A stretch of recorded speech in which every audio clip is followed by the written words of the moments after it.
بين المجلس العسكري وموضوع أداء والمعارضة جودة يعني. بص هقول لك حاجة، لا هقول لك حاجة، احنا الموضوع ننظر له بلا بردك حتة ايه الاصطدام. بس ما اصل النقطة دي على فكرة دي نقطة، وانت فاضل دلوقتي عندك اخر خط واقف في البلد دي هي القوات المسلحة. خلاص يعني الخط ده لو لا قدر الله اتعمل فيه كده قول يا مصر عليك السلام. اللي مش فاهم كده يبقى اسمح، اللي مش فاهم دي يبقى اسمح. يبقى محتاجة برضك شوف احنا اقصى ما نحتاجه الان الحكمة الشديدة. الحكمة الشديدة ضلت المؤمن. وسيدنا سليمان قال لك ايه الحكمة؟ ايه؟ مخافة الله. شوف بقى احنا بنقول ايه الحكمة ضلت المؤمن، وسيدنا سليمان قال لك الحكمة مخافة الله.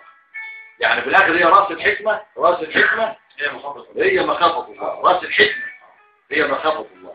فاحنا مطلوب منا الحكمة الشديدة، وهي بقول لك حتة العربيتين هنقعد ندور مين اللي خبط التاني بقى، نرجع تاني لفكرة العربيتين والطريق، مش هنرجع نقول مين اللي خبط التاني. احنا عايزين نعدي المرحلة دي بسلام وبأمان محققين.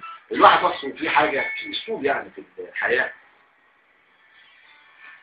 والهدف ده وانت ماشي هتلاقي في حاجات تعطلك كده. انا شخصيا كنت ماشي كده في حياتي العملية يعني حاطط هدف، في حاجات هتعطل. هيجي واحد مش عايز ينفذ الهدف زي ما انا عايزه، مش هشغل نفسي معاه كتير، مش هعطل نفسي، مش هدخل معاه في المخاطرات، يعني مش هسمح لحاجة انها تعطلني، بس بالراحة وبالعقل من غير، لان لو ما استخدمتش العقل لا هتعطل غصب عني بقى.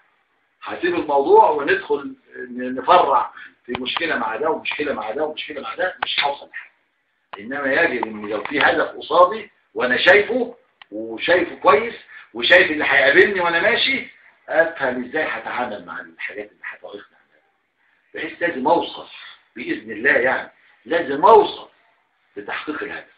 لا حاجه ما فيش حاجه وما ابتديش ارمي بقى تبعات، اصل ده فلان عطلني، ده فلان قال لي، ده فلان ما جالي متاخر. انا ماليش دعوه، انا عندي هدف عايز اوصله باسرع ما يمكن، ومش عايز حاجه تعطلني عنه. وكل ما تقابلني عقبه هتعامل معاها بحكمه. لو واحد عايز يفشلني وعايز واحد يعطلني هو قاصد، هلاقي طريقه اتغلب بيه عليها برضه، وهو عايز يعطلني. انما لو انا دخلت معاه في السكه اللي عايز امشي معاه فيها اتعطلت فعلا. ده مش كده، ده الهدف ضاع فعلا.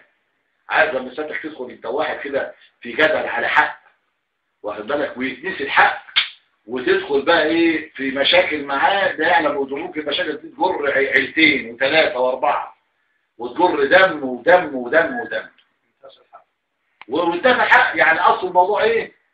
في ضرب مش عارفين، ده كان في موضوع كده حصل مش عارف عيلين اتخانقوا ولا ايه، والموضوع بقى ايه وصلنا لا ده في دم بقى، هي ايه اللي اتخانقت دي؟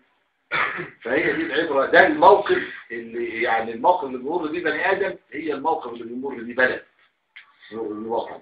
وربنا يبصر القائمين في كل حته بالخير بقى، لان هي كل واحد ماسك حته ماشي سايق العربيه بقى. ما العربيه دي ماشي فيها ركاب على فكره، العربيتين دول في ركاب فيها، بس هو في سواق واحد لكل عربيه. فربنا يلهم السواقين اللي بيقودوا العربيات دي الحكمة والفهم الواعي، وإلا لا يحمد العقبة. وإن شاء الله خير، يعني ندعو الله خير.